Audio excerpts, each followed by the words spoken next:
Praise the lord. దేవుని పరిశుద్ధమైన నామమునకు మహిమ కలుగును గాక. ఈరోజు దేవుని వాగ్దానము, ఆయన ప్రతి వానికి వాని క్రియల చొప్పున ప్రతిఫలం ఇచ్చును. రోమపత్రిక 2వ అధ్యాయము 6వ వచనము.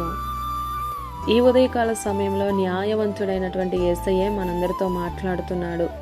ఆయన ప్రతి వానికి వాని క్రియల చొప్పున ప్రతిఫలం ఇచ్చును అని.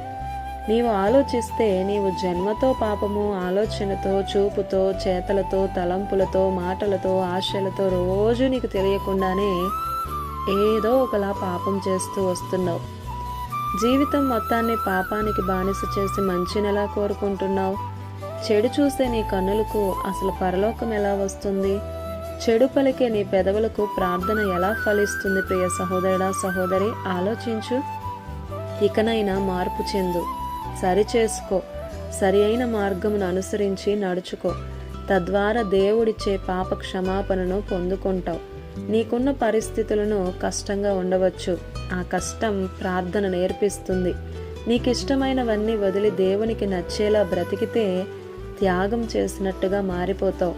నీకున్న శ్రమ ఓర్పును నేర్పిస్తుంది. నీకున్న ప్రేమ ఇతరులను క్షమించడం నేర్పిస్తుంది. నీవు పొందే ఆ విజయం నీ గెలుపు విలువను తెస్తుంది. ఈ అనుభవాలన్నీ కూడా ఆత్మీయ పాఠాలు నేర్పిస్తాయి. ఎంత ఓర్చుకుంటావో అంతగా నేర్చుకుంటావు. నీకైనా నాకైనా సమస్త మానవాళికి దేవుడైన యేసుక్రీస్తు దగ్గర చాలా పెద్ద చాట ఉన్నది. ఆ చాటతో దేవుడు మనల్ని జల్లెడ పడతాడు.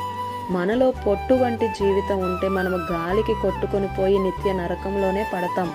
అక్కడికి వెళ్ళి కేకలు వేసి ఏమీ ప్రయోజనం లేదు.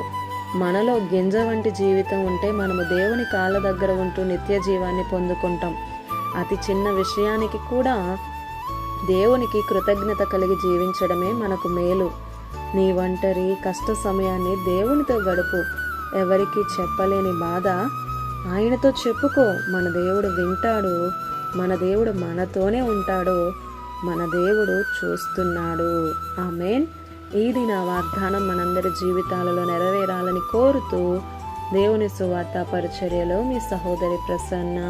ఆమేన్.